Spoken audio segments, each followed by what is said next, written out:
Hello, everyone. I'm Brian. And I'm Mike. We're experts in some things, such as IT, which we'll probably never discuss. We're published authors with over 20 books. Wait, we are? Which ones did I write? We're musicians who played on albums and TV. And developers who have written software used by literally millions of people. Wait, really? I have? Over the years, we have had in-depth conversations about everything from theoretical physics To the nature of consciousness. to why Marvel is way better than DC. Is it, though? And we thought maybe you'd like to listen in. Trust us, we're really interesting people. And smart. And don't forget good looking. And we're effing up the ineffable.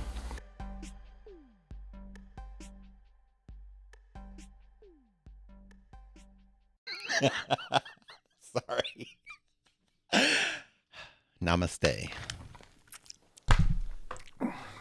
Hey, welcome back. How you doing, man? I'm good. It's like we've never done this before, right? Yeah. No, so I guess it was, 3 or 4 months ago, we released an episode about artificial intelligence, AI. And we talked a lot about what it was and how it works. A lot around the large language models like ChatGPT and Gemini and stuff like that. Talked about how they're kind of being used in some ways, and we theorized a lot about what they could be used for and what maybe they're good at or not good at. But I think we talked about a lot of things that were somewhat hypothetical, theoretical. We didn't really get down into the nitty-gritty of what's happening today in the world with AI. And, off of microphone, you and I have had a lot of conversations about what's happening in the world with AI. And I think because of that, we decided we really need to do another episode on AI, and we really need to look at what's actually happening today and how that's affecting our world, and really kind of what we should expect to happen in the future because of that. So I know you have a lot of opinions on this. I do as well. I think you and I have learned a lot about AI since the last time that we had this conversation.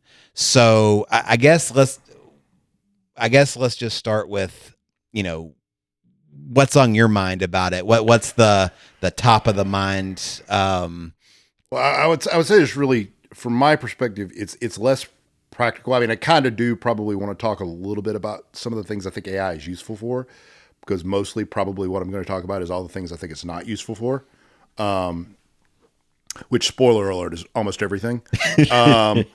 But I've also completely changed my stance on the future predictions on this. Yeah. So I definitely want to go into that, because I'm honestly a little embarrassed that I did not see this sooner, because it is so incredibly obvious to me now how wrong everyone is about this, and how with a very simple, just like you can make a very simple logical argument about this that kind of just blows the whole thing out of the water. So I definitely want to go there, but I also want to talk about the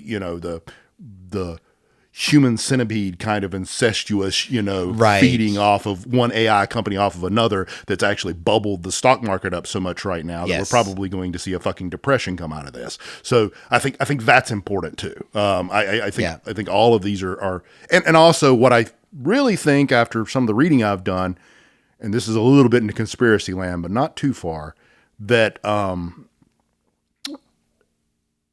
there's a push.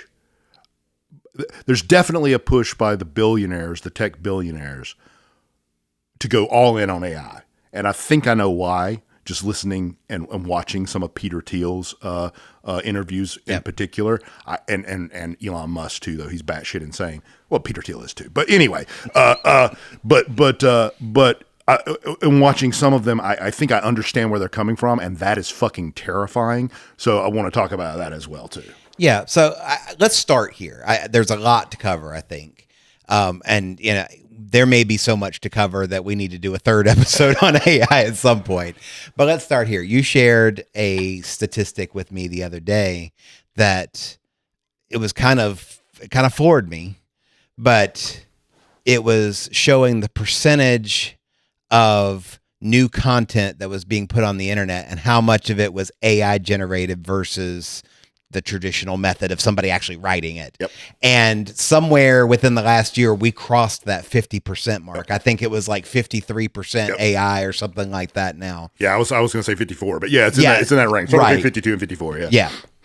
And so immediately to my mind, I start questioning these things in my head. It's like, what does that mean exactly? And what I mean by that is, in the kind of the origins of the internet, you'd have people that would write articles or papers or whatever, and they would post them.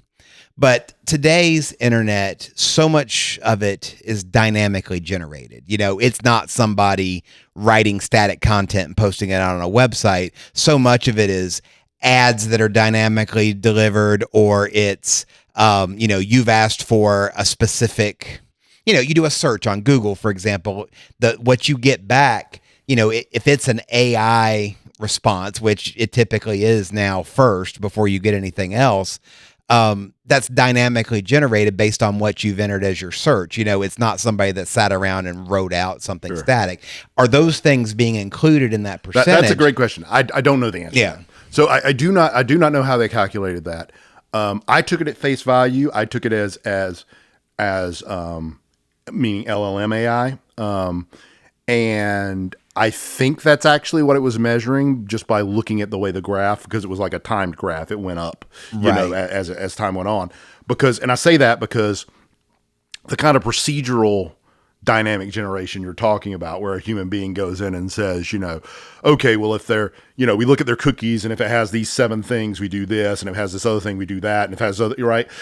That stuff has been going on basically since the internet started. Like, it was like HTML 2.0 or something. It was all in at that point. You know what I'm saying? So, I mean, shit, Amazon, I think, past the first year probably hasn't had a static page on their site. Like, you go to their site, there are no static pages. Everything's generated on the fly, right? So I don't really count all that stuff, because a human being sat in the back end and came up with logic for why this happens. Sure. Right. So even if it doesn't make sense, it made sense to somebody at some time. Right. Well, and it's something that you can follow along and find if it doesn't make sense, or if it fails, then it fails because there is a logic error somewhere in the programming, and it can be corrected. Right. And you can do the same thing multiple times and see the error, and then you can kind of use this scientific approach to troubleshooting it and fixing it, and that, you can reproduce the error, you can tweak something, you can fix it. You and I have talked about troubleshooting and figuring those things out.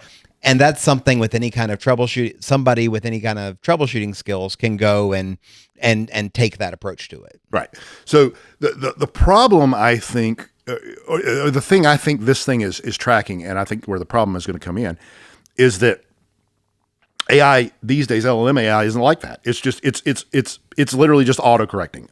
So it's everything it writes. I'm not going to say there's no rhyme or reason to it, because there is. There's an algorithm behind it that chooses a particular word for a very specific reason, right? Yeah. But you have no way of figuring out what that reason is. Like, you can't walk the process back and find it. You can't really troubleshoot it or correct it. In fact, sometimes when you try to troubleshoot it, you end up causing all kinds of other problems that you didn't anticipate, because this thing is just super fucking complicated. It's impossible for a human to fully grasp all the nodes in a billion node fucking LLM, right? So it's inherently unfixable, and we know it makes errors, upwards of 40% of the time. And I say upwards of that because OpenAI released something like a paper not long ago saying they could stop hallucination almost entirely just by setting the cutoff somewhere between 60 and 70%. If the thing is at 60 to 70% confident of it, do not issue it. Which tells you right now it's less than 60 or 70% confident, which means it's issuing some kind of hallucination or something that isn't particularly accurate, or it's not sure is accurate anyway. But that's for kind of a broad LLM that's intended to serve anything. I would argue that, kind of some of these niche AI tools are much more accurate. And I would agree. I think, and this kind of dovetails into where AI is useful. I think AI is very useful for things. It's a really particular class of things. It's like, it's not brute force, because brute force doesn't require an algorithm, right? If you got something that you can brute force your way to an answer, you're literally just you're trying every possibility. Now you might say it's more efficient to try certain possibilities first, right? Maybe that makes sense, right? But ultimately you're going to have to try them all. That's what a brute force does. Like you're going through them all, right? Until you find the one. It's right? just iterative, right? Yep. So you don't need AI for that. That works fine, right? You don't need AI for something where you have a completely logical path to get there. If you know exactly, like if you got a math algorithm that you know solves this problem 100% of the time, you do not need AI for that, right? You can plug that into a regular old computer and it will spit out a regular old answer and you're good every single time, right? What you need AI for is this class of problems, which is in the middle of those two, which is basically it's something you maybe could do with brute force, but it's going to take to the heat death of the universe. So that isn't very useful. Right. Right. And it's not something you quite have a complete algorithm for how to solve it either. Right. It's something where it's kind of intuitive, where it's kind of like, maybe this is right. You know what I'm saying? So I'm going to give a couple examples of where I've been surprised by how AI was helpful. And I think there's a class of problem solving, if you will, that these fall into, and this can be extrapolated out to a much bigger population of problems than what I've dealt with. But I chatted you about this the other day, but this is a very simple problem to solve, right? But I was on ChatGPT. I took a picture of my liquor cabinet, and I said, "Give me some mixed drinks that I can make with what I've got." I didn't tell it what I've got. I just gave it a picture. And it came back and said, "Here's what I see in your liquor cabinet." And it got everything right. So it did image recognition, right? And then it at some level said, it took the next step and said, "Here's some drinks that you can make with that and some common mixers, like Sprite or, things like that." And it gave me more. And then like on top of that, it says, is there, do you want me to ask a follow-up question? Do you want me to, give you more with a specific, flavor profile in mind, like fruity versus creamy versus whatever? And I was like, no, I'm good. But I could have went down that path. Sure. And I've done similar things like that before where, to your point, and this is the larger, I guess, problem-solving piece of it. Part of it is the brute force. I could have went in and I could have typed in exactly what I had, and it would have taken a lot longer than just taking a picture and doing that. That's the reason I did that. Also, I can go search Google pre-AI and find a web page that has mixed drink recipes, and I can go through those and look at them and say, yes, I've got this. No, I don't have that. Yes. And until I find, and maybe there's a web tool out there where you can plug in, checkbox, I got tequila, I got, whatever. But there's a lot of work to that. And I didn't necessarily know what tools are available, and I didn't know the best place to go to get that information. And I could go do all of that research and educate myself on all those things and spend a lot more time on this particular simple problem, right? But in this case, it took me, 2 minutes to do exactly what I did. And I think a lot of people, at least me, like I don't use AI a lot because I don't have a need to use it a lot. But it's when you have this vague idea of what you want to do, and that there is that the way to do it exists in the world, right? But you might not know exactly the steps to go through, and that you're going to have to spend a lot of time figuring all that stuff out. And maybe it's not something that you need to build a particular skill for yourself. I'm not talking about having it write code for you, which obviously is a use case that's completely different. I'm just talking about I don't know. I'm just making something up, but let's just say, hey, I want to know what recommended gear I should have before I go hike in the Grand Canyon. There are a lot of ways that you can get that information, but, probably the fastest way to find that out right now and to get a start on it would be to ask a LLM. I agree. I'm gonna kind of say that's a class of problems I wasn't thinking about. I'm gonna call it trivial problems, but I agree it's useful, but I think it's useful in this exact same way that all technology has been useful.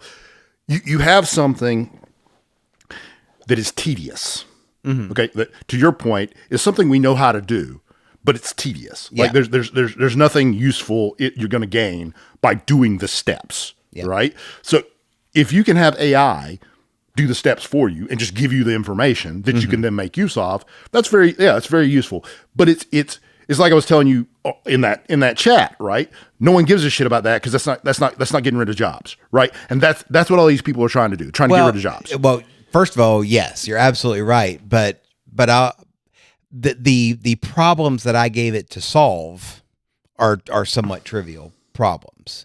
But you can use the same logic to use it in ways in which there are people that have those jobs to do that. Okay, well here's the problem I see with that. Okay, and I'm just going to be real direct about two different things. One, yes, let's take the hiking example. That's the best example, I think. Like your hiking example, you want whatever you need to go on a hike, right? And it gives you a what you think is a great list, right? It looks like a great list, right? And you ask your hiking friends, like, that's a pretty good list, right? Yep. So you go buy all the shit and you go hiking, right? Okay. It's a mediocre list. It has to be, okay? The best list is not going to appear 6,000 times, okay? The worst list is not going to appear 6,000 times, right? The list that everybody thinks you probably need, that's going to appear 6,000 times. Okay. That's the one the AI is going to pick, okay? What I'm saying is, in some cases where, like in this case, your life could be on the line, right? Like if you have to leave your house now and hike up a mountain because there's fucking fire coming, right? And that's the only way to get out of it. Yeah, use the fucking AI. You know what I'm saying? But if I'm going to be dropped out in the middle of fucking Alaska with nothing and I got to figure out a way to survive, I'm not relying on fucking AI to tell me the list of shit to get. I'm going to learn a whole bunch about what I need to do. Yeah. That's my point. When you take this fucking thing and you start plugging it in everywhere, you are necessarily limiting people to whatever the mediocre level of state of the art is right then. Yeah, I hear what you're saying. This was an example that I've learned a lot more about that we talked about in our last episode. And I've learned a lot about it in my own industry, but it's happening at contact centers. Okay. There are thousands and thousands of people who are on the phones that are answering questions for customers, for employees, for whatever, right? And what I think is happening is I think most companies are not necessarily trying to replace 100% of a particular job function with AI. But what they are doing is trying to replace some percentage of a job function with AI by making the job more efficient or having to have less skill in order to do the job. So an example would be, if you look at a call center, you're an agent, you take calls. Basically, the way that they figure out staffing for a call center is you have the number of calls you expect to take times the amount of time each call takes, right? So the amount of time people have to be on the phone, basically. You end up with a number of man hours, however many that is. Right, exactly. So the focus is always, how do we reduce the number of calls that come to agents, and how do we shorten the time that an agent is on the phone with a customer or whoever's calling, right? So what we look at in a lot of cases are, what can you automate ahead of time, so that, because talking to an automated system is cheaper than talking to a human. And this is where a lot of these AI agents, these synthetic agents, are coming into place, because the more that synthetic agent can do, and they're not going to do everything. There are always going to be niche areas. It's like you. How many times have you ever called, a bank or the electric company or whatever, and they give you like 4 or 5 options to press 1 for this and 2 for that, and you're like, what I need isn't any of those options. Right. I need to talk to somebody. That's always going to be the case. Sure. But the thing is, the more things that they can automate ahead of time through like these synthetic agents, the less actual human agents they have to have on the back end in order to do the work. So I totally understand that. I don't have any. I'll tell you this case, the case of trivial things, and I consider this trivial, even though there's a job involved. I mean, it's if you do the same thing the same way every single time, it's fucking trivial, right? You could do this. I mean, you have been doing this. You guys have historically been doing this with standard procedural based programming. Like you haven't been using AI up to this point, Right. So clearly, you don't need AI to solve this problem. You can do this problem without AI. It's just AI may make getting to a solution faster and easier. That's correct. Okay. Yes. So you're taking AI and having it accelerate an already existing case of a trivial problem that you're solving in another way. Is what I'm saying. Yes, and then there are new capabilities as well. Okay. But there's still, I'm guessing they're probably still kind of trivial problem. Where I'm going with this is there is a class of people who perform what I call trivial work, and I'm not trying to make it sound like these people are not useful. I'm saying and this may be almost everybody. I'm saying they're doing a job that if they had a choice, they wouldn't be doing. Okay, this is not something they spent their childhood fucking dreaming that they were going to be. I agree. There are very few people I think that say when I grow up I want to work in a call center. A call center. Right. Yeah. So, but I'm gonna spread that out now because I'll give you another example where I've used AI quite extensively.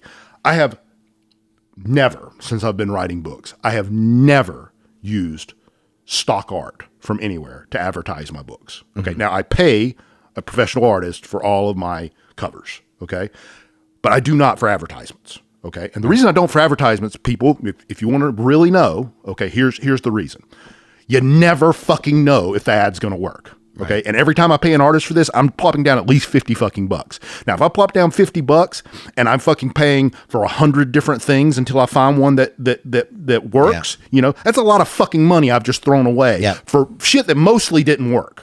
Okay. It just doesn't make sense. Okay. You either take stock photographs that you get a license for and you do a bunch of Photoshop shit and you try to see if that works, or you use AI and you do a bunch of Photoshop shit and you see if that works. Yeah. But either way, you're using something somebody else produced that you're not paying an artist for. You're paying something for, and then you're using, you know, I don't have a problem with that. I don't feel bad about that. I know that is reducing. You know, if you take me and you multiply me over all the people who are doing this, it is reducing the amount of work for graphic artists. I understand that. Yeah. I also understand the average graphic artist doesn't give a shit, about a $50 fucking, you know, ad image. Okay. That's not what they spent their whole life going to art school and drawing to do. Okay. They want to do something that is passionate, that they're passionate about, that they, you know what I'm saying? Yeah. Like, and I've been a visual artist, so I know how that works. Okay. So I know that's they're doing it because it's a job, right? I'm suggesting maybe we use AI to remove all of that triviality, to do all that trivial stuff, right? Mm-hmm. So that people can do the shit that makes them passionate, that they feel drawn to. Like, I think the core, my core argument with AI for this kind of stuff is not really that I don't think it's useful. I think it is useful, and yes, I do think it's going to take jobs away. But I don't think people should be doing the fucking jobs anyway. Yeah. So So I mean that opens up a big can of worms. So let's just open the can of worms. Let's just dig right in. In our society, in the United States, in 2025.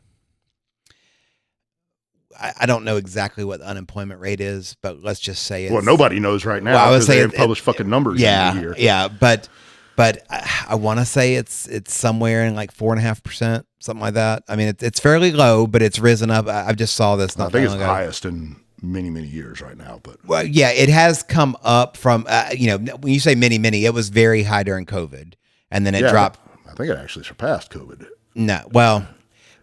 But we'll look up some numbers and get that down. But I want to say during the height of COVID, because I was just looking at these numbers, it was something like 17% or something like that because so many places had shut down. And then it dropped, once everything started opening up again, it dropped way down during the Biden administration down to about 3.5 or something like that. Really but then it started creeping back up, and I think we're around 4.5 or something like that right now. So, again, you can't really trust anything going on in the deal. That's. People will argue about the methodology in which unemployment is counted and whether, underemployed should count as unemployed. And there's a lot of stopping looking for jobs should definitely be counted as unemployed, but isn't. Right. Exactly. So there's a lot of methodology issues with that, but assuming the same methodology over that time, when we have unemployment, and let's just assume if we go down the road that you're going is that, there are a lot of people, I would say, and I'm just ballparking this, but, if you look at your average workforce, I would say at least half of the people that work in that workforce, and probably higher than that, but they're doing jobs that they're not passionate about. They're doing jobs because they need a paycheck. And that if they were given free time to do what they want to do, it would not be working at McDonald's. It would not be doing yard work. It would not be working in a contact center or doing road construction or any number of things, right? There are lots of things we can throw out there. Luckily, there are people out there that are doing things they really enjoy, but I would say that half to even a majority of people out there are not. Sure. So if you go down that road of saying, okay, let's figure out how to have AI. Now, AI is probably not going to be doing road construction anytime soon. I hope not anyway. I don't know. But I have those $20,000 robots controlled by foreign immigrants somewhere else. Anyway, go ahead. If you go down that road, though, then you end up with a lot of unemployed people. So that's obviously an issue unless the government is doing something to subsidize that. I totally agree. And that's something that I would say there is absolutely zero appetite in our current environment. I wouldn't say zero appetite. I'd say there's a lot of appetite amongst the people and not so much amongst anybody else, amongst anybody who's actually running shit. But that's kind of part of the problem. I think that's why we are where we are right now. Like everybody looks at this environment and says, this is super fucked up and something needs to change. Everybody. Billionaires look at the environment and say this is super fucked up and something needs to change. The poorest people in this country look at this and say something's fucked up and something needs to change. The problem is nobody can agree on what. And part of the reason nobody can agree on what is because you have the moneyed interests actually pushing into the fucking media a narrative that isn't actually fucking true and has all the rubes who don't pay any fucking attention believing it, right? So that's where we are. Here's what I'm saying. AI has the potential to make most, if not all, of these tedious fucking jobs go away. And I think that's a fucking great thing. Net, I think that's positive. Mm-hmm. Okay? If it results in massive unemployment with no social safety net, it's going to be the worst thing that ever happened in human history. I absolutely agree. And that's probably my number one concern with AI. It's not, a lot of people want to go the Terminator route. AI is going to take over the world. It's going to turn bad, or it's going to be like the iRobot where, it's like we got to eliminate humans in order to save the earth, or, some science fiction bullshit like that.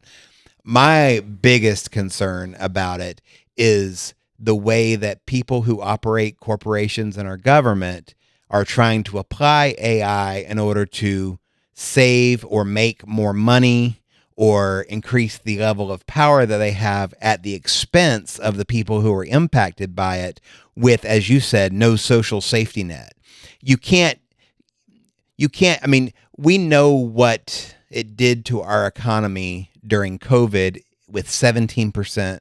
And we did do social safety net shit during that. Absolutely. We had, the monthly stipends that came out, we had, absolutely. To go to say a 50% unemployment would be worse than the Great Depression. Yep. I want to say we peaked at something like 35 or 40% unemployment right. during the Great Depression. That took enormous amounts of effort and time from the government, basically FDR and the New Deal and all that. And I mean, we got out of it, but it wasn't something that people could just, pull up their bootstraps and do harder, try harder. If you're taking away jobs, you can't then complain that people are unemployed. So there's two things here I want to talk about. One, I just want to get through real quick because I don't want to. This episode could quickly derail into a universal basic income discussion, and I don't want to go there. Yeah. But I do want to say I think that's the answer. I think basically we need to give. First of all, why the fuck should you have to work to live? This is fucking ridiculous. Like, we did not evolve to do this shit. Like, we lived fucking.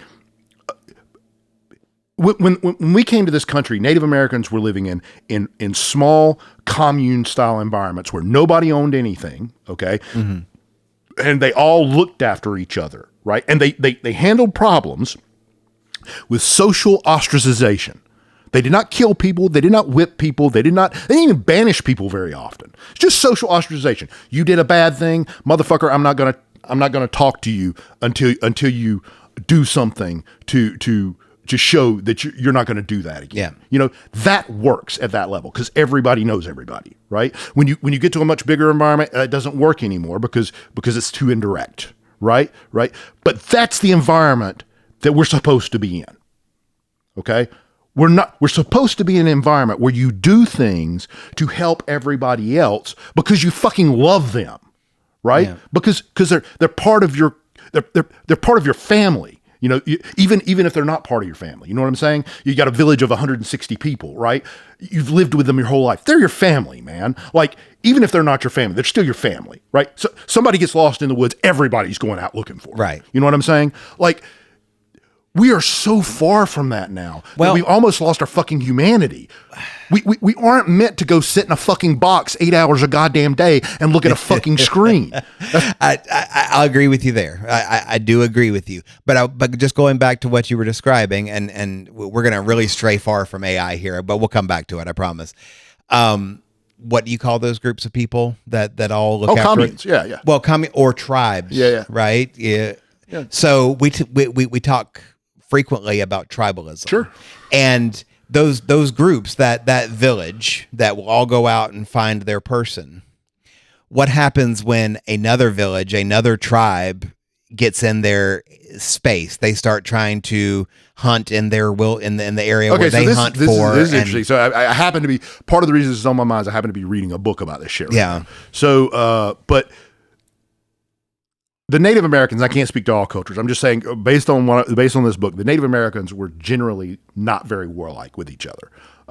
Incas are a little different, but Incas was an empire, right? Native Americans were generally small tribes. There were some large ones, but they were mostly small. They often did not fight to the death for anything. Okay. In fact, I was just part of this book I was just reading. The Native Americans and the Virginians, when the Virginians first moved here, this was back in the 1600s when it was a very bad time. Mm-hmm. The Virginians had, I think they had either broken a promise or had hurt someone in the Native American tribe. So the Native Americans went and stole 2 pigs as reparations. Yeah. Okay. And so the Virginians came and killed 2 Native Americans and took the pigs back.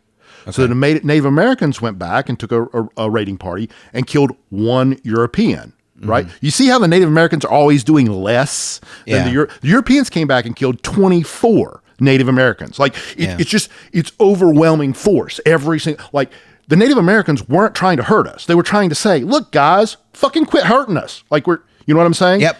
And we were just like, no, fuck you. We're going to kill all of you. Like, that's how the Europeans thought. Yeah. You're right. You're right. And I think the epiphany that it came to me, and I didn't live back then. I don't know. This book is a little biased. You are pretty old. You sure you didn't live back then? Fuck off. You're older than me. So book is a little biased. But the epiphany that really hit me was really simple. The Native Americans, to a Native American, each person that the Europeans killed, that was someone they loved. That was someone they cried over. Right. You know what I'm saying? To the Europeans, life was just, who gives a shit? Throw it away, right? And this is clear in just how they shipped people over. Like you would in Europe, you would sign up to be an indentured servant, so that you could get your passage for free. Well, the moment you signed that fucking piece of paper, they locked you in shackles and stuck you on the boat, where something like 40% of you were going to fucking die. So I was doing ancestry research for my own ancestry, and the first Dees that came to the U.S. was an indentured servant. So I thought that was really interesting. Yeah. They were a tough motherfucker too, because a lot of those did not survive on that trip. Like, they packed you in like sardines. So I'm just saying, I think we live in an age right now, and in a country, at least for the current time, may not be true in 2 years, but we live in a country that's rich enough that we could afford to give every person in this country a very small stipend, something they could live off of, not be comfortable, not be happy. They could survive. They could have their health care. They could have education. They could have a little bit of food and a little bit of shelter, right? Something small they can live in with some dignity, and 3 square meals a day, right? So they don't have to go out on the fucking street and beg. And begging should be fucking illegal, because all your shit is taken care of, right? You do not need to fucking beg, right? And then, if you want to make more than that, go get a fucking job. If they're available. Right. And again, that or do your passion and sell your fucking passion. Your needs are provided for, man. Your life is yours to do with you as you please. Like, I know there are people out here who are going to say, well, what about the people who don't want to work? Fuck them. They're not going to work anyway. Let them not work. Why should they die? Because we're rich enough, they don't have to die. So let them not die. You don't know what they're going to come up with. Fucking 10 years from now, they might have an epiphany and be, wait a fucking minute. I've seen all this weird shit going on, and I think this is the solution to this problem. And maybe it is. And maybe they fucking do something, and you would have just thrown them in a fucking pit or fucking salted the earth with them. Like, fucking, you do not know what's going to happen in the future. Yep. You do not know what the value of this human being is. Do not say they're not valuable. You don't have that information. Right. So, and I'll tell you 100%, if I didn't have to work tomorrow, I would still work. Now, I wouldn't do what I'm fucking doing, right? But I'd write books, which I'm already fucking doing, and I'm already doing it, irregardless of what I work. I would fucking play drums, which I'm already doing, and I do irregardless of anything. There's lots of things I'm passionate about that I would continue fucking doing, and I would do more of. You're right. And so a lot of people have passions for things. Some people don't. Some people, like, I don't want to say their passion. It's not really a passion, but some people just want to be entertained. I think there's a lot of people. You can see people that will just sit and watch TV, scroll through things on their phone, basically perform as a vegetable, right? and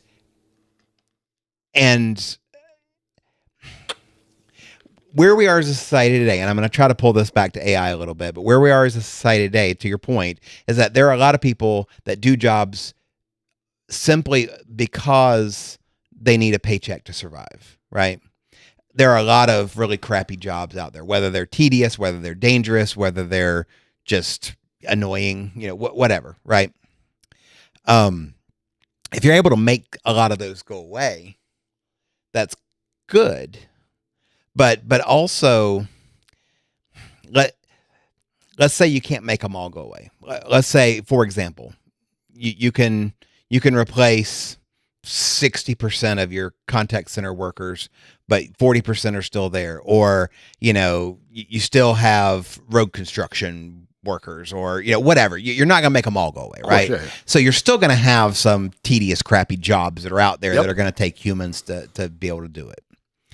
So if, like what we have today, most of those low-level, low-skill, tedious jobs are also low-wage, tedious jobs, right? If you would assume that whatever that universal basic income is equivalent to what somebody would make at that I'm just doing this job to survive level, then there would be no impetus for people to go to those. You're thinking about this wrong. Those other jobs still have to pay. They still have to pay a wage.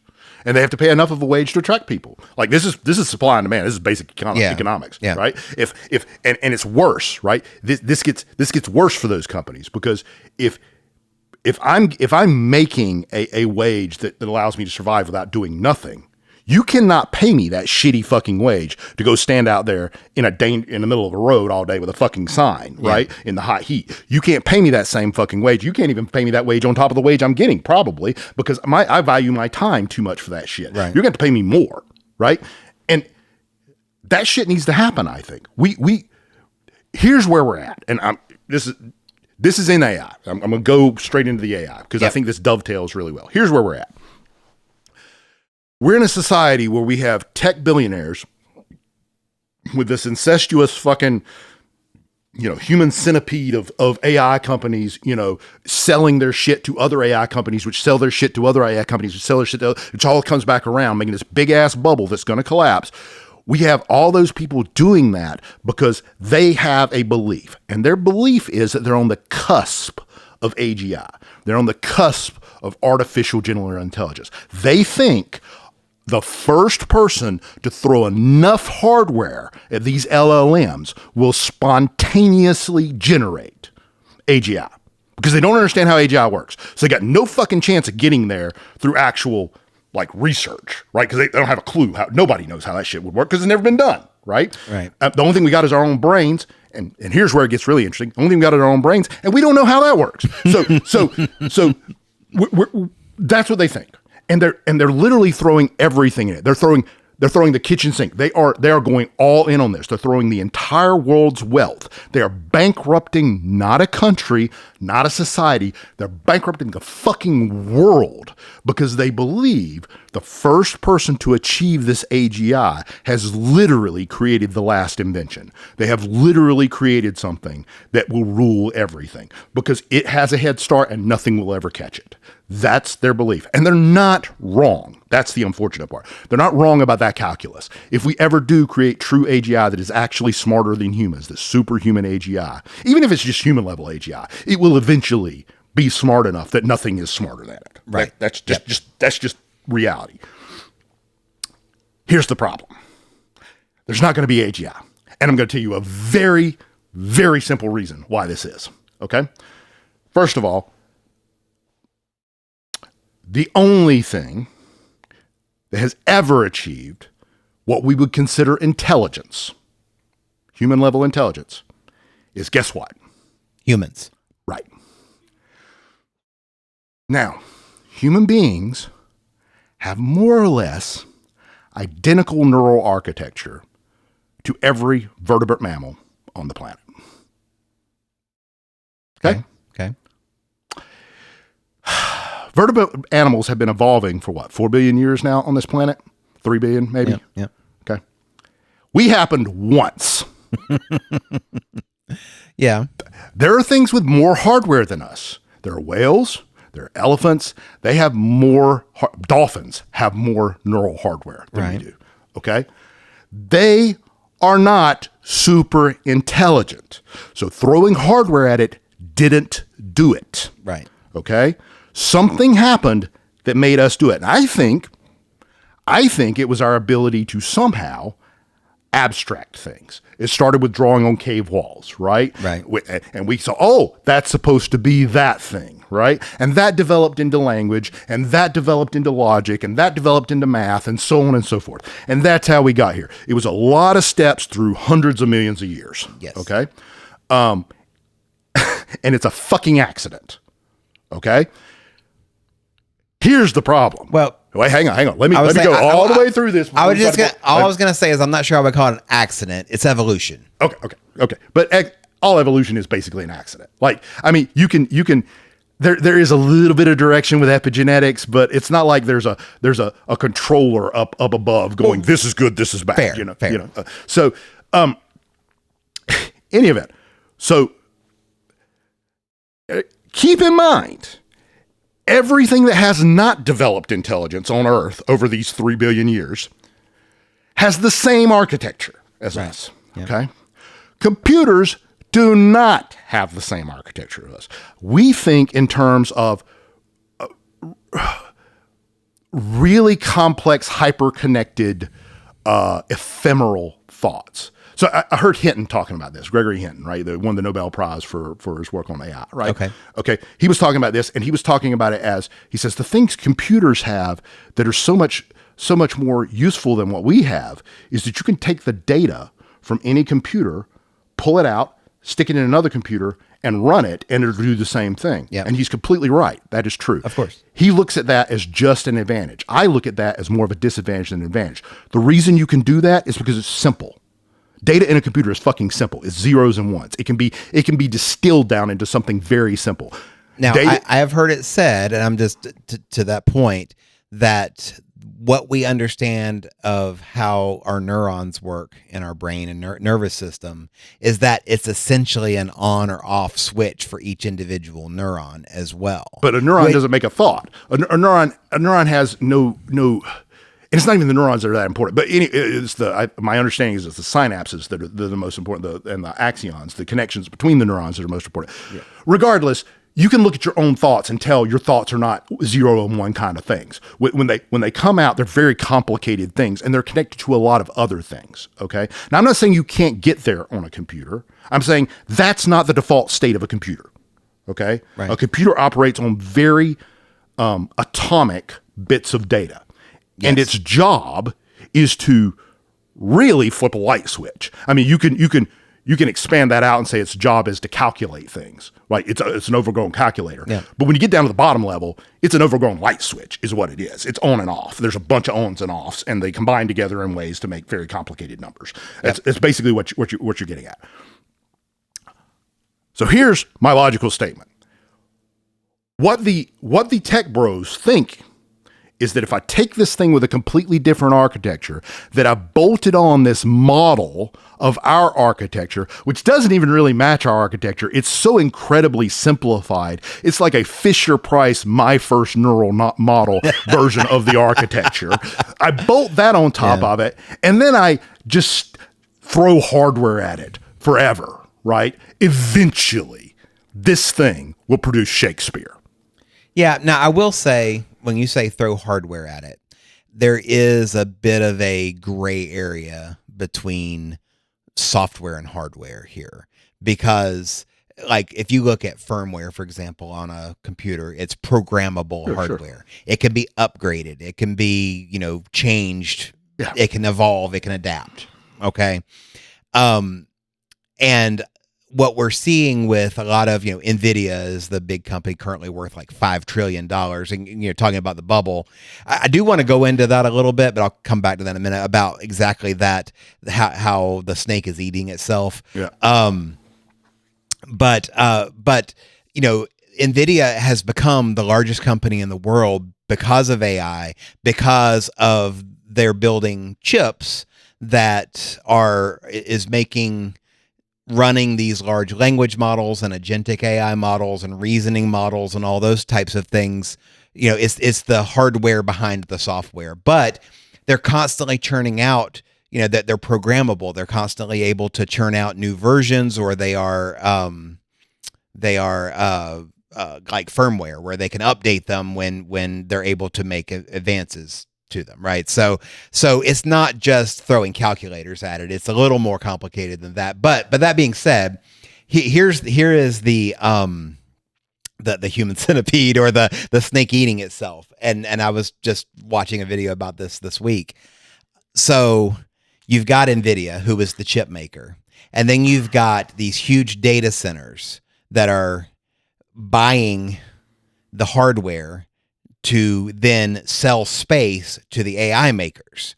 So you've got the hardware creator, mostly NVIDIA, and NVIDIA will go to Oracle and say, Oracle owns all these data centers, and they'll say, hey, if you'll put our chips in your data centers, we'll give you a deal on them.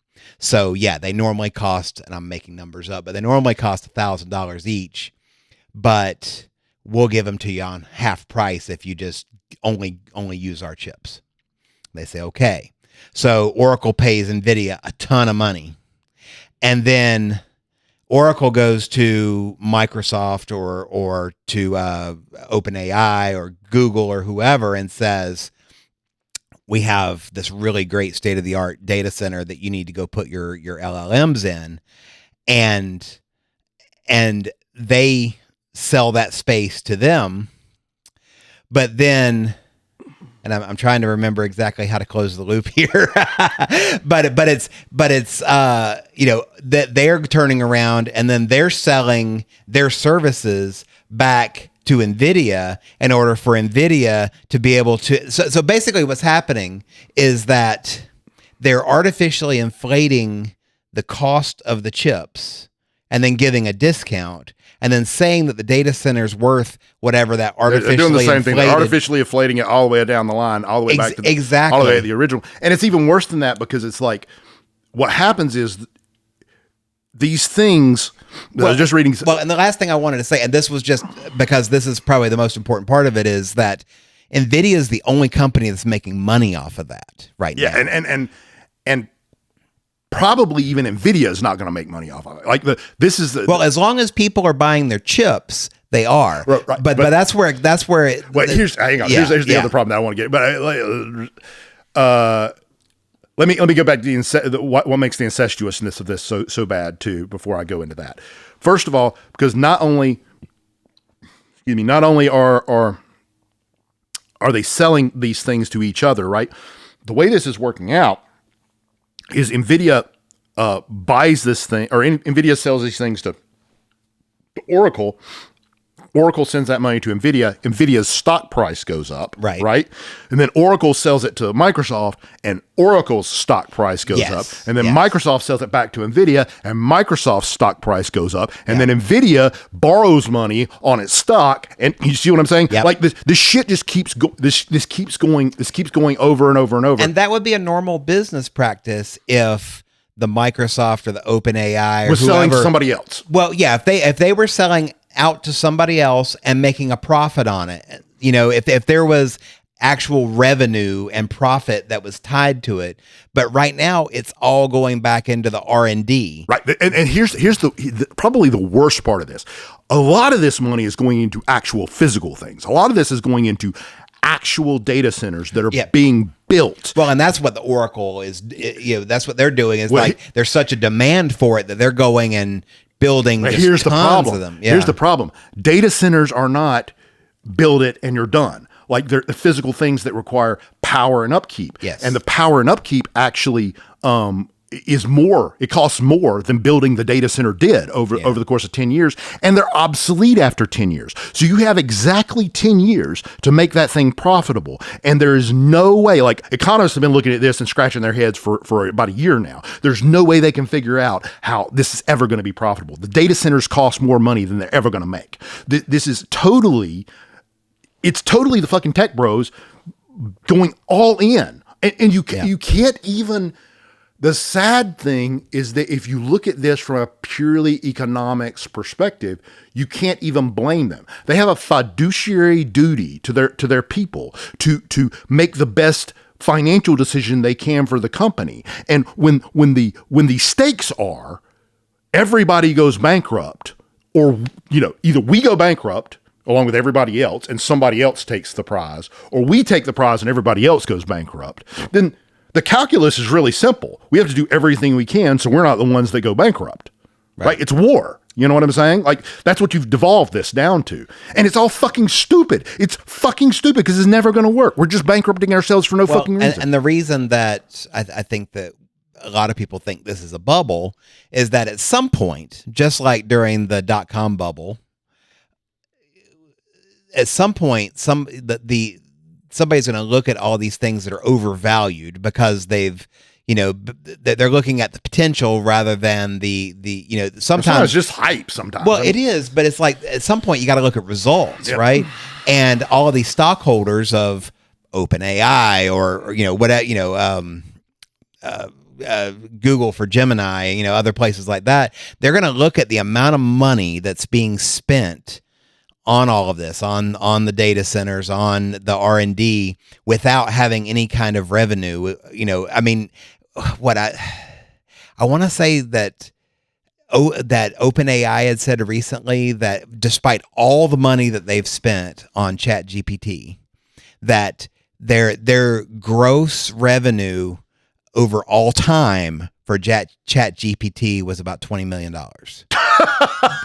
Like for a company that size, they've only made gross revenue of about $20 million. And that sounds about right, actually. I mean, yeah. So at some point, stockholders will demand to be compensated, right? It's like, yeah, it's great if your stock goes up and you sell it, but at some point, it ain't worth that. Yeah, it's like at some point.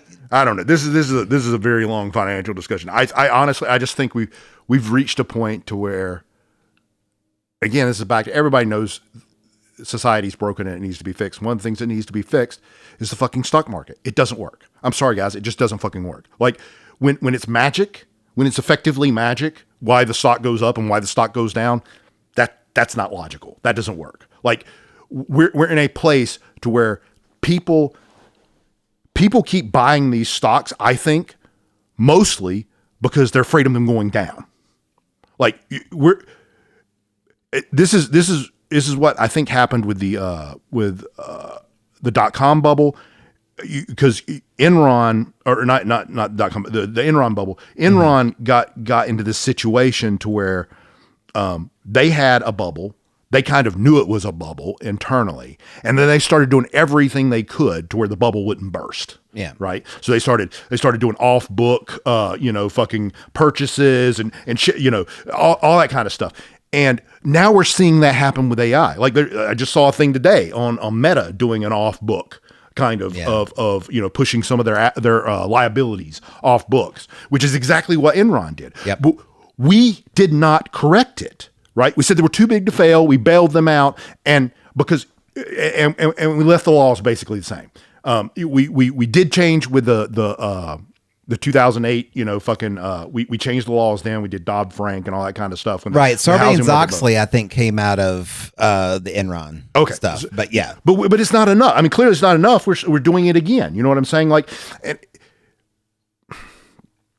when the incentives are such that somebody can push two buttons, and if they push them at the right time, they make gazillions of fucking dollars. Yeah. You know what I'm saying? Yep. Like, things just get so perverted. Like, there's no connection to what this actually means anymore. It's abstracted so far apart. Reality doesn't even fit into the equation. So when you're talking about the stock market, and it's kind of funny that you say it, because when you're saying that it doesn't make any sense and it's practically magic, I think a lot of people do see it that way. And it's funny, what is the Arthur C. Clarke quote about sufficient technology? Any technology that's sufficiently advanced is indistinguishable from magic. Sure. And in this particular circumstance, the stock market used to be, you had traders, human traders, that are out on the floor, and they would buy and sell stocks, and it was a tense thing. Obviously, everybody wants to buy low and sell high, but what you would buy and sell the stock price for, or the stock for, it would set the stock price, and that would be based on the health of the company and the prediction of what kind of revenue they're going to make, and you're essentially buying guesses. I mean, that's fine. Absolutely. Speculation is absolutely a part of it. Yeah. But you knew why you were making the guess. You know what I'm saying? Yep.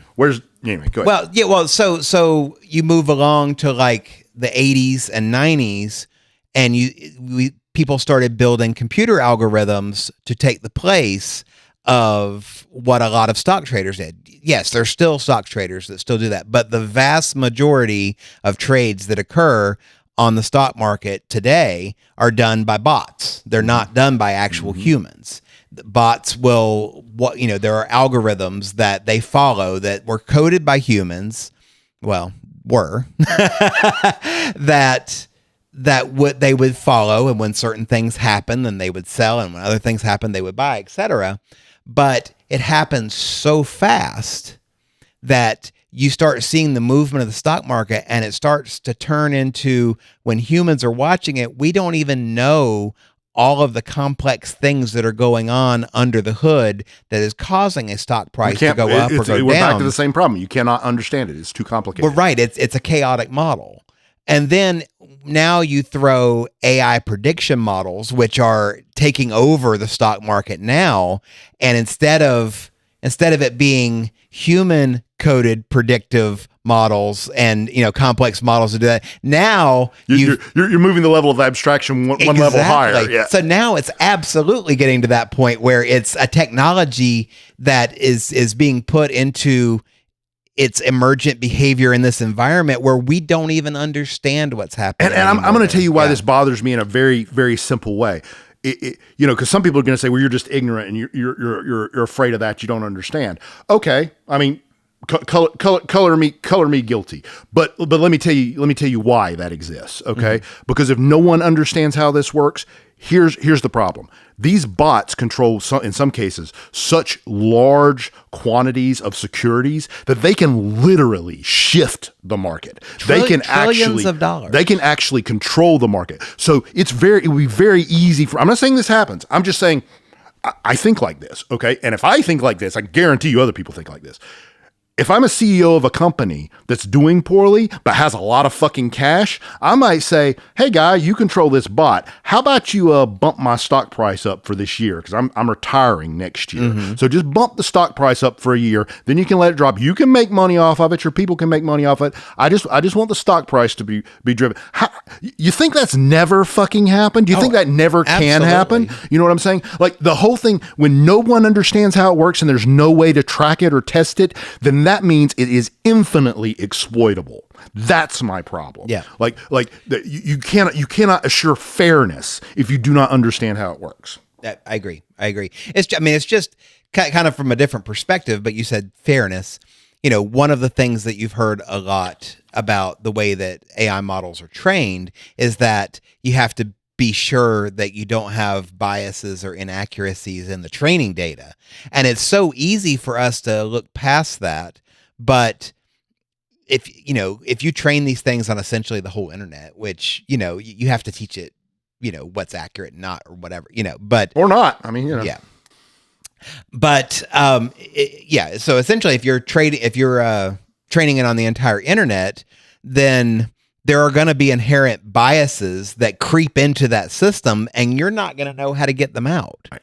Like the only way to get them out is to train it on data that's completely 100% unbiased. And I think that's impossible. Yeah, I totally agree. I think the whole idea of trying to extract bias from something is silly. Like, I mean, this is back to, the in precision of language, but like words don't even mean the same thing to two different people. So you cannot, like, you can say two things the exact same way, but use a different word, and you can inflict bias and didn't even know you were doing it. You know what I'm saying? Right. Like, I mean, it could be, you can say the same sentence, but just say it with a slightly different inflection on a particular word, or maybe, or maybe you raise an eyebrow while you're saying it. Or bring the tone up at the end or something. Yeah, exactly. Tiny little things you don't even realize you're doing. Yeah. Bias shit. So I don't think.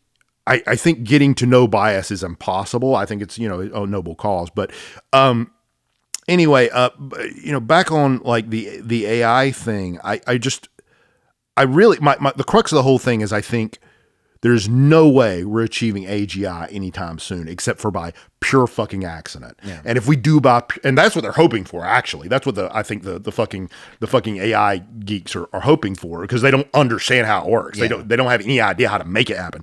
But the thing I think that's missing, and this is where you were talking about the firmware thing, and I glossed over that because I don't think it matters. And I'm going to tell you why. Okay. Because I think the core thing that's missing from AI is what actually makes us smart. The thing that actually makes us smart, which isn't in any of these models, is the ability to pattern recognize anything. Like that's just built into humanity, I think. And I think it's the core of how we think. Because you can take a baby, an infant, and you could put it in an environment and it will just start feeling shit. And if it does this long enough, it's going to figure some things out, right? The same way with a little dog or anything else. Any biological organism, you can put them in an environment and it's going to automatically find shit out, Okay. Yep. Computers do not do this. Okay. The AI models we have do not do this. I guess you could put something in there that says randomly say this is good and randomly say that is bad, but that is not how the brain works either. Like the brain figures that out on its own. It decides what's good and bad on its own. That does not exist inside any of these models. And until it does, I don't think they're going anywhere. I don't think it will ever think in any way that we could recognize as thought. I'm not sure if I agree with that, but it might be just, again, kind of parsing the language. Okay. So if you have a model, you know, the Turing test, right? So when you can't tell whether something is computer generated versus human generated, then it passes the Turing test, right? Yeah, go ahead. No, correct me if I'm wrong. No, I mean, that is correct. I think the Turing test is flawed because, I mean, there's a lot of problems with it, but the first one is just the way you phrased it. If you can't tell the difference. Well, all of us are very different. If Alan Turing couldn't tell the difference, maybe that means something. If Sure. You know what I'm saying? Yeah. And if I can't tell the difference, that might mean something too, because I kind of know what to look for, right? Right. But if your grandmother, who's 87 years old and can't get through Facebook, on her own, can't tell if it's a human, that's something completely different. Yeah. You know what I'm saying? Well, so fair enough. Fair enough. I feel like, let's just say your typical tech savvy person. Okay. We'll leave names out of it. I mean, you. No. But your typical tech savvy person. Okay. If you can't tell the difference between whether something is human or not, then I would say that it has a sufficient resolution. And I'm gonna. So you're using resolution kind of like precision. Like yes. So I'm gonna use this example. Okay. There are these reasoning AI models where they will, and it's kind of funny because I'll get to this in a minute, but they can be dishonest too. That's a whole different thing. Just like a person. But you have these reasoning AI models that it's more than just an LLM. It's an agentic reasoning model that has a playbook that you basically, the playbook itself is based off of LLM. So like you give it this description of, this is the API that you want to use when you want to do XYZ. And this is but you tell it to it in natural language and it uses the LLM to figure that stuff out. It's kind of like got a backstory for all the different things you might talk to it about.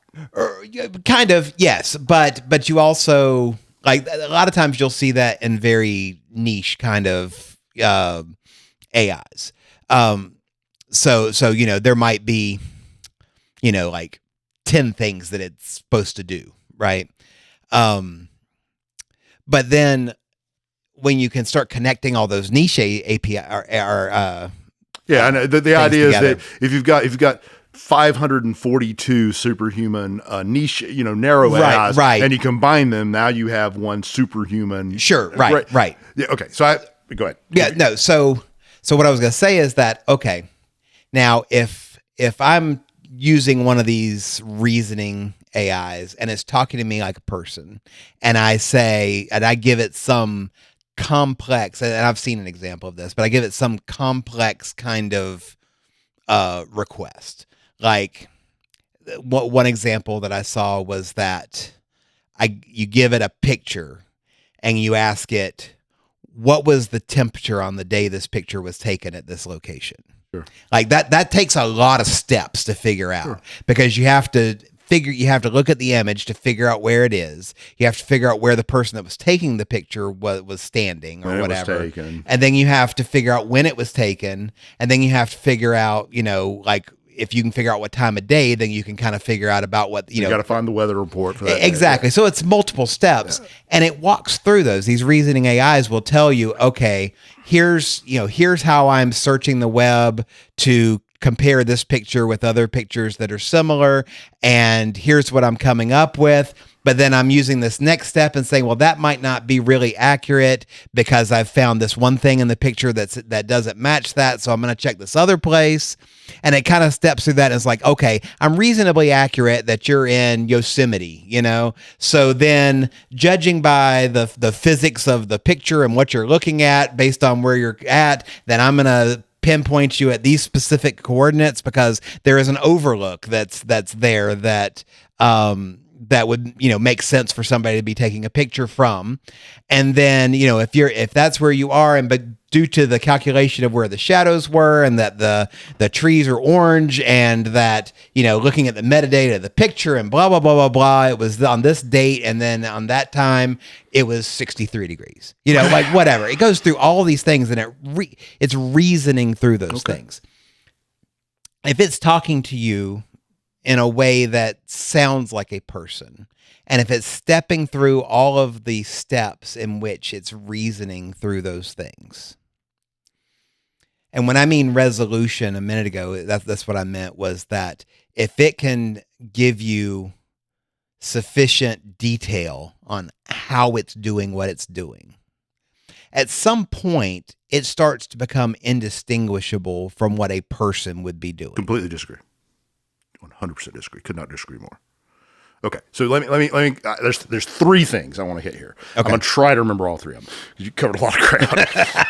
The first one, I'm gonna take the premise of you take 550 superhuman AIs and you combine them and you get one superhuman AI that can do a lot of things superhuman level. Okay, might be true for all 500 and however many of those things are. Here's the problem: that thing cannot connect data from one of these 500 and some odd AIs to the other 500 and some odd AIs. Okay. So each individual knowledge level does not improve the knowledge level of the whole. Okay. Human brains work the opposite way. Okay. If you know a fact and that fact has anything in common with anything else in your head, there will be a connection made to that. And that is how you will come up with something new, is those two things combine and produce something new that did not exist before. Okay. Computers do not do that. Okay. These AI models do not do that. They do that within their own tight confined space, but they do not do that amongst all these different skills. That is why humans are so adaptable, I think, is because we do that. Okay. Two. You said do-do. I do. I do that quite often.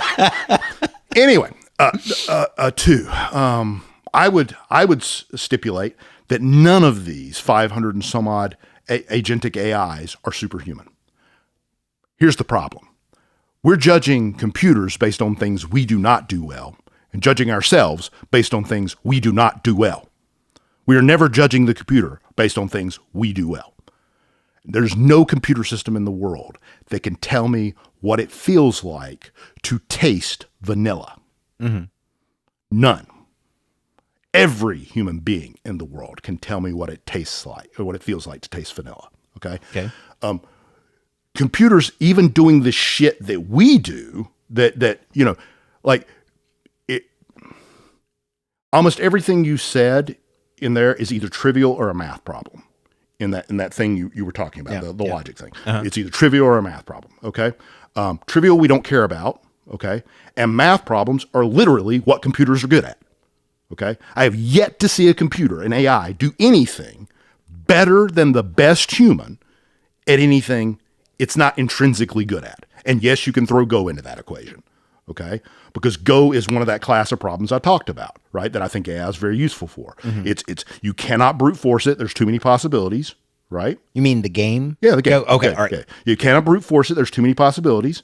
And you can't write an algorithm for it just to do it, right? Because there's too many possibilities. It's a feel kind of thing, which is kind of weird, but it's a mathematical feel kind of thing, right? Yeah. So it means if you've got enough statistics and time running them, it's kind of, honestly, in its own way, it's kind of a brute force problem, because what really makes Go, the AlphaGo, so good is that it played itself over so many fucking games that no human being can ever match that. So of course it saw strategies that no human being is ever going to see. Right. So it's really just, that's like, I mean, similar to like chess bots. Right. That are out it's there. really just a brute force problem. Yeah. So it's not doing anything special. Right.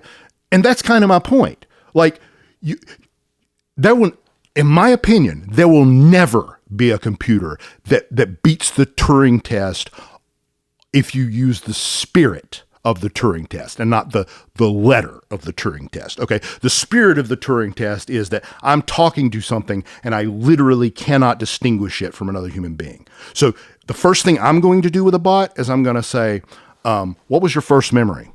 What did you dream about last night? When you were in this you ever been in a situation where somebody told you, oh, that's the stupidest thing I've ever heard. What was it about? And how did you feel? Computer can't answer that. It cannot answer that honestly. Okay. It can answer it with prepackaged answers that it got from somewhere. Right. But that becomes pretty obvious very quickly. If even the best of them, even the best LLM AIs today, like their best prose is fucking mediocre. It's never going to be not mediocre. Right. Like there just isn't enough data out there for it not to be. You would have to say, okay, I think the best authors are these 5 authors. Okay, well, read everything from these 5 authors and write me something like them. It can't do it. It'll write something that kind of sounds like them, but it's never going to win an awards. It's not going to be the new book by fucking John Steinbeck. You know what I'm saying? Yeah. Because it fucking isn't John Steinbeck, and it can't ever be John Steinbeck. Yeah, that's my problem. We are conflating. When AGI actually occurs, it's going to be nothing like what we think it is. It's not going to be anything like a fucking human being. It'll be interesting, and I'm sure it'll be amazing, but this idea that it's going to be better at being a human than a human being is fucking ridiculous. Like, it's not a fucking human. It can't possibly be better at being a human than a fucking human. But do you think that's the goal? I mean, when you're talking about people wanting to create AGI, I don't think their goal is to make the best human ever. I don't think that's the goal, but I think that's what they think is going to happen, right? They're all about AI is going to make humans obsolete. It fucking isn't. AI is going to be good at what AI is good at, which is a very specific class of things. Okay. And if you give it the ability to interact with the world, it will get better at interacting with the world, which opens up a whole new class of things. But AI is never going to see a little girl who has broken her toe and comfort that little girl better than another human, because another human can feel what that little girl is feeling. Yeah. Some of that occurs inside them. It's empathy. Right.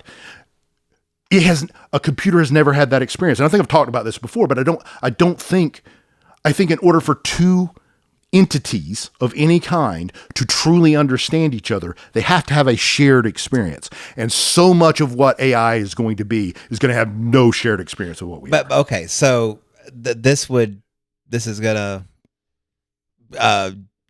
be in danger of going into other topics here, but no such thing as free will. Just get that. Okay, we can continue. That's $1. So when you're talking about what it's like to feel something, right? Basically, what we talked about previously, I think, was trying to ask AI what it's like to be itself. Right? What it's like to be, what it's like to exist. What is it experiencing? That's the words that we've used before. What it feels, right? And it's very easy for us to look at a computer and say, well, it doesn't feel anything. It doesn't experience anything. It just runs an algorithm. It may be an algorithm that's so complex that we can't understand it because it kind of coded itself through training, but it's still an algorithm, right? But what is our human bodies doing? Like, what does it mean in our human bodies when we feel something? If you feel sorrow, what is actually chemically, physically happening in your body? That's a great question. And if you can somehow get that down to, and I'm not saying we can or have or even can, but if we can get that down to what is the physical things that are occurring, then if we can find the mechanism of that, then I would imagine that could be replicated in a digital system. Okay, I don't disagree. I think if we could understand how the mind works, and I'm going to be completely honest, I'm not sure that's possible. But if we could understand how the mind works, I totally believe we could replicate it. If we had complete understanding, and we could even replicate it on different architecture. Okay. Yeah. Now, there might be some problems with that. We might find that it doesn't scale strictly with hardware like we would like it to for whatever reason, because, our brains are limited in the way that it's limited at, and we don't know what those limitations are. Right. Yep. So we fully don't understand it.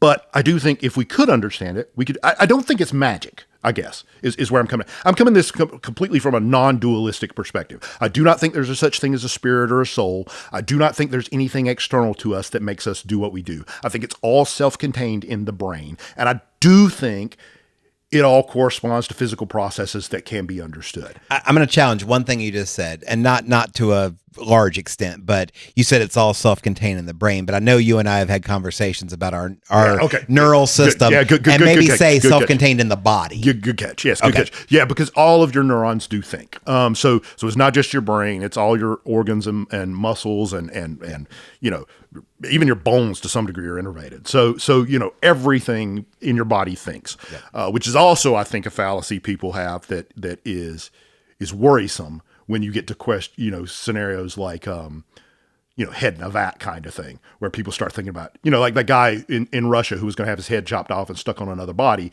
and to try to live. And he eventually stopped doing that. And I think the reason he stopped doing that, though nobody ever popped this out in press, was because this was done either by the Nazis or by the Japanese back in World War II. They took a monkey, a chimpanzee, and they head swapped the chimpanzee. They did it with dogs too. Yeah. But the longest one to survive was the ape, the monkey. And I think the chimpanzee, I think it lived like 30 minutes or something. They said it went insane. Like it was insane the whole fucking time. Well, I think part of the reason that we assume that it's all in our brain is because most of our senses, most of our input is coming from our head. Well, I think it's actually consciousness. Like if you really double click on consciousness and you think, well, what is my experience? The most obvious part of consciousness is that you are this thing, this little bitty thing that lives behind your eyes and is looking out onto the world. Well, that's what I was about to say. I mean, you've got your taste, your smell, your hearing, and your sight. But and whenever you see, hear, smell, taste things, it's right there at your brain. Like you feel like you're centered behind your forehead. Exactly. But if you take your fingers and go touch something and feel the texture of it, that doesn't feel like you're behind your eyes. Right. That doesn't feel like it's in your brain. You're literally, it almost feels like you are, for lack of a better term, thinking with your fingertips, sure. Right? I mean, and you can get in a place. You can get in a place of like deep mindfulness to where you become that. Like that's the only thing you recognize anymore. You're so focused. You're so attentive to the feeling that you become one with the feeling, and you're just the feeling. Right. Right.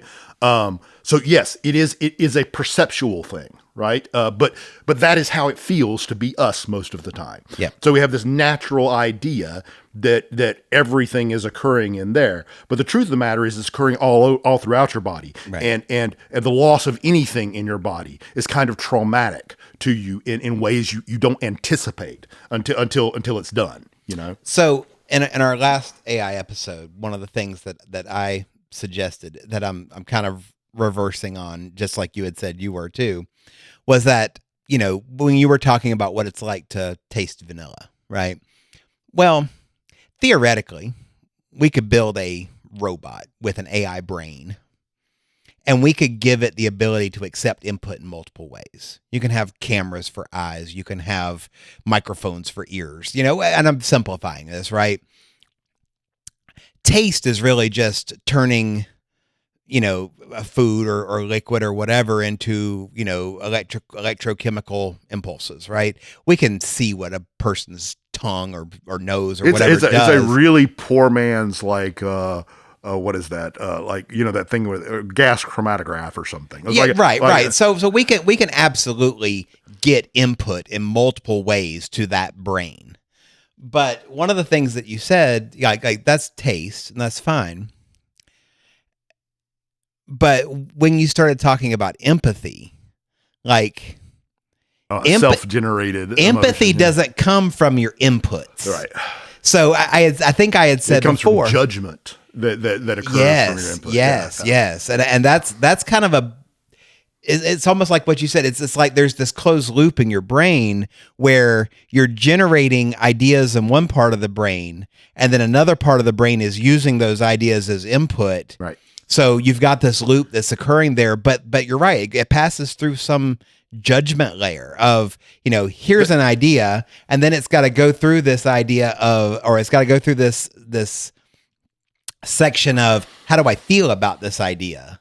And this is why I like meditation and mindfulness so much, is because normally you don't even notice that. Like, you're not even aware of it. The thought pops into your head, oh, this poor little girl. And you're not even aware of all the shit that just went on below that. But if you train yourself to notice those things, you can start noticing them, and you can see these steps, and you can stop it in the judgment phase, which helps because, like I was telling this is a little personal for all you out there, but you guys, if I don't really give too much of a shit what you think of me anyway. So, if I was telling my wife, Beth, I was telling her that, today, actually, like last night, my niece came over, and, my grandson came over as well. And, for Halloween, because it was Halloween last night. Yep.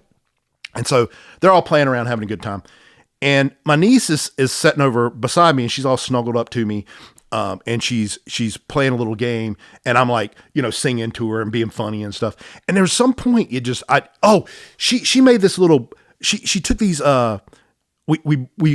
likes crafts. Mm-hmm. So Beth bought her, a bunch more of these, pipe cleaners. She likes to make things out of them. So she's taking this pipe cleaner, and she comes over and she says, give me your arm. And and she's like 6. So I give her my arm, and she takes this little pipe cleaner, and she like holds it over my wrist, and she kind of like closes up, says, okay, that's how much. And then she goes over and she starts making it. So she's making me a bracelet. Right. And I was so touched by that she's taking such care and all that, I just start crying, but then I'm like, oh shit, I can't do that, because if she sees me cry, she's going to know. She'll think you're upset. Right. Yeah. Right. She'll think I'm upset. So I'm fighting crying this whole time. Right. And but it's purely of joy. Like, I'm just so happy this little girl cares that much about me, And so I'm sitting here, and I'm fighting that, and I'm getting a little choked up now just thinking about it. And I realized all of a sudden that, this is weird. Like, in my life now, almost anytime I see a happy child or a happy animal, and it doesn't even matter if they're mine, right? Yeah. I get choked up daily on fucking Threads when like a dog video, a dog doing something really cute comes up. I'm just like, oh God, or the dog's super happy to see their person or whatever. It chokes me up. And I'm like, for most of my life, I didn't even fucking notice it. Yeah. You see what I'm saying? Yeah. Like, I would walk right the fuck by and not even pay attention for most of my life. The only fucking difference is now I'm actually paying attention. And why am I paying attention? Because I've spent time trying to notice what's going through in my fucking head. And so now I recognize the feeling, this wonderful feeling of joy that I'm getting from being with this child or with my animals. These feelings that I never had access to before, I could have had access to at any time. So, how you've said in the past that a lot of people, maybe all people, we're kind of making stories up in our head, right? You are, when you're trying to determine when you're going through that, how you feel about it phase, you're telling yourself a story about it, right? It's, it is, and yes, through meditation, you can kind of skip that if you get, advanced enough in being able to do that, where you can like just experience it without placing any judgment in how you feel about it. I know we've talked about that a little bit, but typically through your normal day, when you're going through that, how do I feel about it phase? You're telling a story to yourself about, I feel this about it, but you have a reason. It's because, so I'll give you a good example for me. Okay. Talking about getting choked up over things. And you want to go personal, I'll be personal too. I've been divorced twice, right? And the first time when I got the very first night that I spent away from home, right? That after we split up, I was in a hotel room, And I don't need to go into all the reasons behind it. I'll just say I was pissed off. Okay. And I went to bed pissed off, and I woke up pissed off, and just, that's just the way I felt. It was a Friday night. So woke up the next day, Saturday, and I had a friend that was going to come by and pick me up, and we were just going to go kill some time just to get out and do something. Right. And I'm getting ready in the hotel room, and I have the TV on in the hotel room, and there's this movie called Pay It Forward that you probably have heard of. I think I had Helen Hunt in it. I don't remember. But this is the one where the kid gives stuff to people ahead of time, and then yes. It's the original movie for all this shit. Exactly. And it was on, and I had never up until that point been somebody that would. I don't like this term, but I'm just going to use it. And because most people know what I mean when I say it. I didn't watch chick flicks, and then that kind of fell in that realm for me. It was like, it's a rom-com. Yeah. Well, and I'm not even sure it was a romantic thing. It was just more of a feel-good movie, but it was very much I don't know, I was into action movies and superheroes and horror movies and maybe comedies, but not so much that sort of thing. And kind of like what you were talking about, just kind of not even paying attention to, dog videos or whatever, I was kind of the same way. Like I really could care less about those things. But I've got it on. I've got like 4 channels that I can watch. That's there. And I really just wanted to distract my mind. And I'm sitting there and I'm putting my shoes on. And I don't even remember the exact scene. I just remember it was an emotional scene. It was somebody doing something really kind for somebody else in that movie. And I just got overwhelmed. And I just started sitting there in that chair in that hotel room bawling. And ever since then,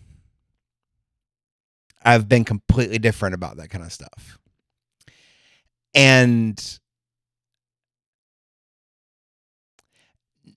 it happens a lot now where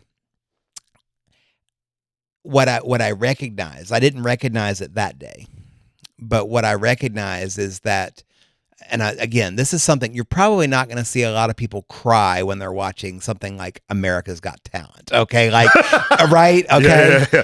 But you get somebody up there and they end up being an amazing singer. They sing really, I'm going to use the term emotionally, but you feel what they feel. It's not just karaoke, it's like, it's obvious that they've got emotion behind what they're singing. And I find myself like I'm telling the story in my head about what I think they're going through. Of course. What I'm doing is that I am imagining that and sometimes they'll give you a little bit of a blurb about the person ahead of time. They'll introduce themselves. It's like I was watching this video this other day. I think it was Britain's Got Talent that I saw on YouTube, right? But it was this guy that was a teacher. And that his kids had really tried to encourage him to go on there, and he didn't tell them he was going to go on there. He wanted it to be a surprise for them if he actually got on TV. Right. And he did, and he was amazing. But when he first started singing, he was so nervous. And Simon Cowell, that's on the show, he was like, "Stop, take a deep breath, start over." Well, no, he was just like, "Stop, take a deep breath, I want to give you a better chance, try again, and like the guy was very he was shaking, but he got into the song and you could tell he started getting confident. By the time he was like a third of the way through the song, it was so good. And the song was Creep by Radiohead. Okay. And it was a shortened version of it for a show like that. But he gets to the end and the guy's practically crying because he gets to the end where, it was almost operatic in the way he was singing it.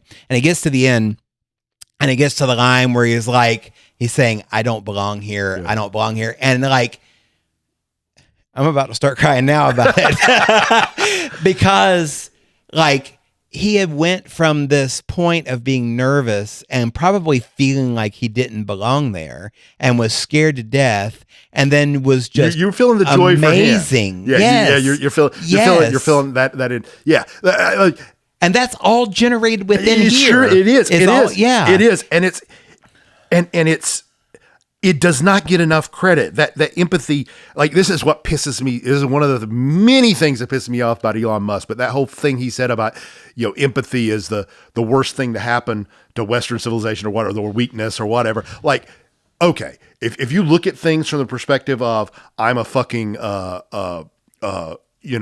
ruling class elite with gazillions of fucking dollars, and all these plebes won't do what I think they need to do because of empathy. Of course it looks that way, but that is not how you should be looking at the human experience.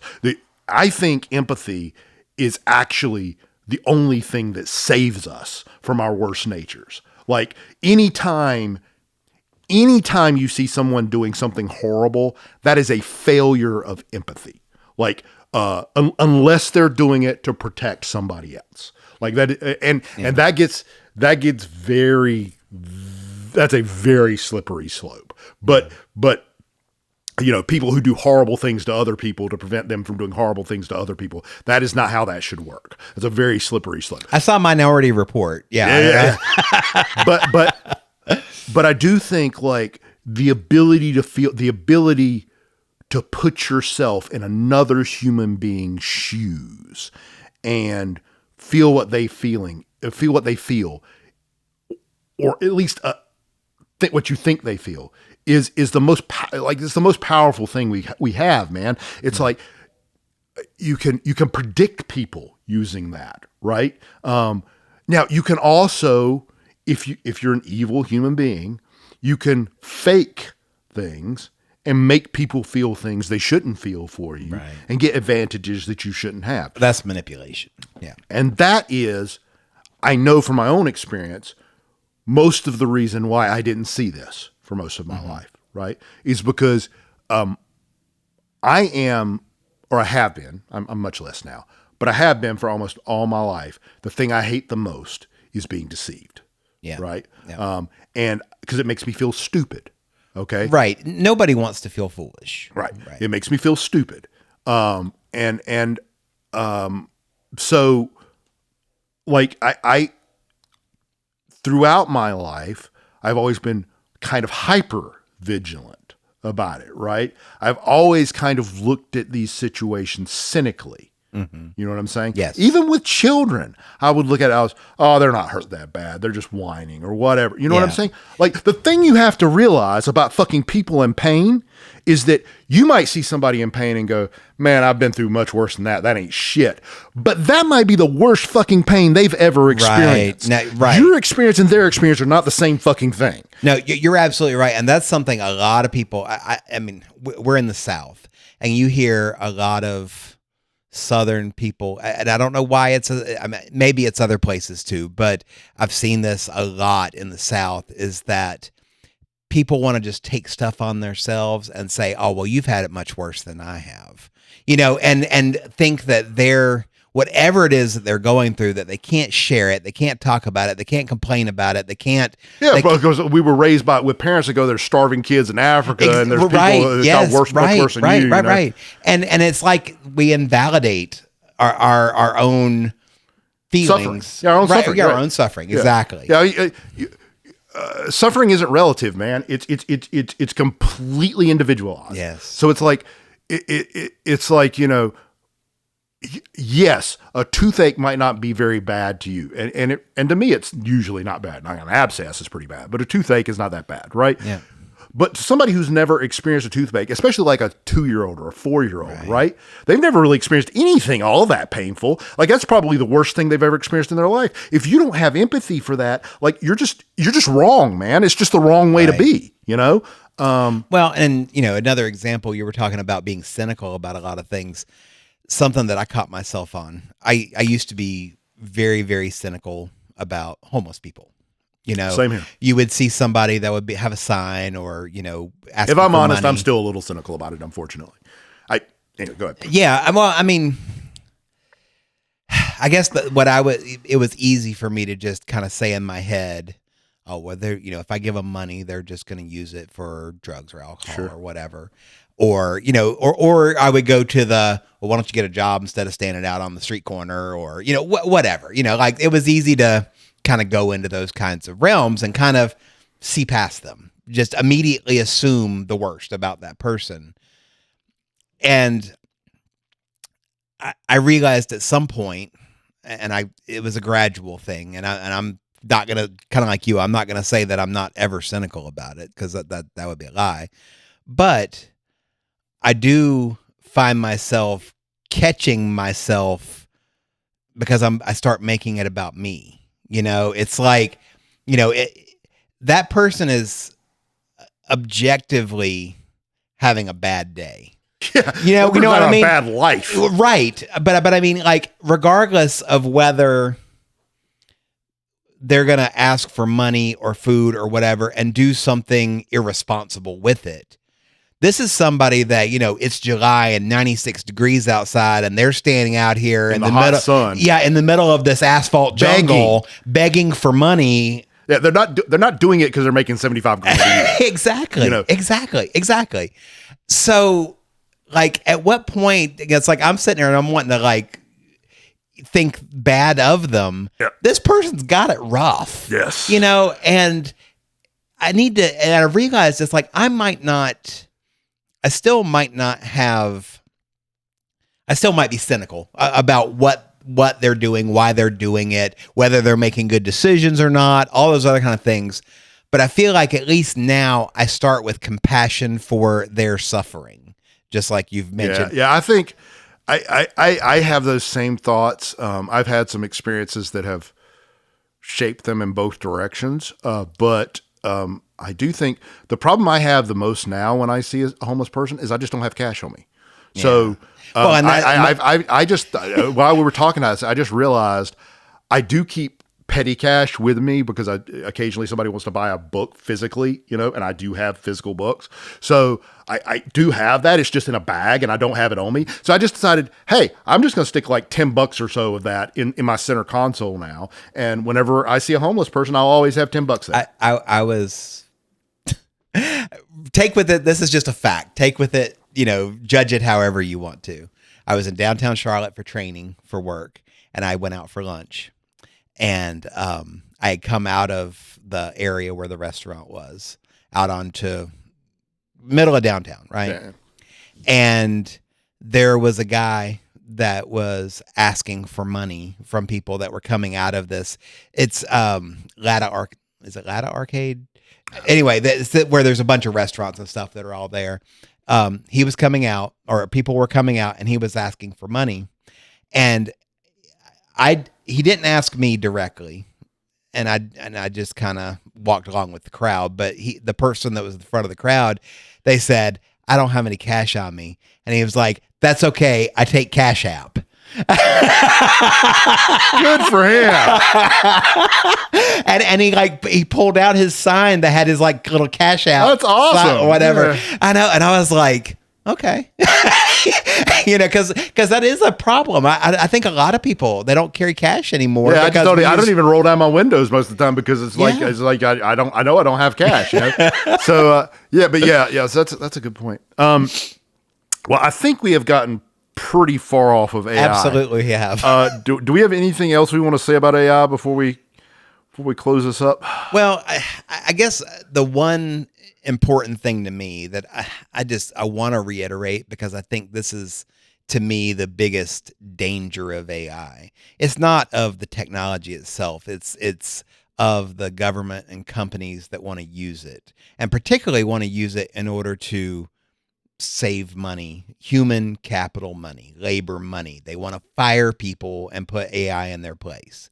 And that's happening all over. Just this week, Amazon laid off 13,000 people, with one of the reasons behind it saying that they were replacing some of the work that they were doing with AI. Now, to your point, were they great jobs? I don't know. I don't think they're replacing anything, man. I honestly, I think that's all a grift. I think it's all, they're doing that to pump their price up a little more so they can. Maybe. But you and I both know that there are companies that are trying to replace salaried employees with AI. Sure. I just think it's gone pretty poorly for most of those companies so far. Well, and maybe that's the case. But I think there's such a promise of being able to have these AI systems do work for a lot cheaper than what it takes to pay people, that we could end up with a real labor crisis with that many people out of work. And unless something else comes along with that, to, like, you know, whether it's universal basic income, or whether it's, I don't know, I don't have another good solution off the top of my head, but there needs to be something that comes with that. You can't just take all the jobs away and then be down on the people because they don't have a job. Yeah, I agree. I think I agree that's a problem if it comes about. I just don't think it's going to come about anytime soon. I think what these companies are I think, first of all, these companies know this because they already use the AI. They know it's not good enough to do that. I think this is all grift to bump the stock price up again because they know it's all about to crash. So they're trying to get as much out of it as they can. But I'm going to leave with my conspiracy theory thing because I didn't bring it. I didn't trot it out. And I'm going to trot it out because, yes, it is conspiracy theory adjacent. But I swear to God, if you listen to interviews with Elon Musk and Peter Thiel, this shit does not sound that far-fetched. Here's what I believe is going on. All of the tech bros are getting older, okay? They view, like I did, because I lived in Silicon Valley, so I know how this is. I believe the same thing. For a very long time when I was in Silicon Valley, I was very much on team never die. Okay, was very much on team. We need to figure out a way to solve death, and I think it's going to happen in my lifetime.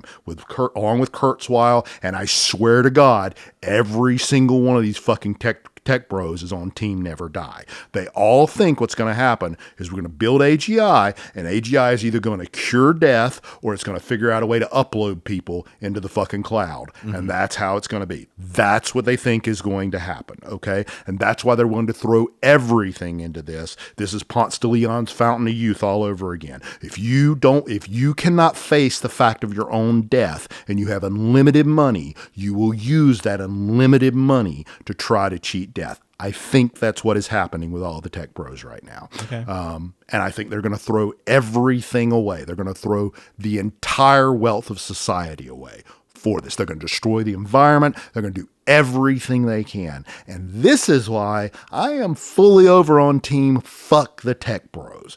I'm fully over on team let's regulate these motherfuckers until they are normal fucking people again and have to deal with normal fucking people problems. Yeah. So they can quit trying to think they can build themselves a spaceship and get off planet Earth and let everybody else burn and die. Thank you for listening to the F'ing Up the Ineffable podcast. If you enjoyed the show, please share it with your friends. If you didn't, well, thanks for sticking around this long anyway. We are available on most major podcast platforms, including Apple Music, Spotify, YouTube, iHeartRadio, Amazon Music, and more. We are currently releasing new episodes every 3 weeks on Thursdays, but hope to increase the frequency of releases in the near future. Please subscribe to us on your favorite platform to be informed when new episodes release. And also, we love feedback. Feel free to find and follow us on X, Blue Sky, Threads, Instagram, or Facebook and let us know what you think. You can also email us at effinguptheineffable@gmail.com. Thanks again, and we'll see you soon.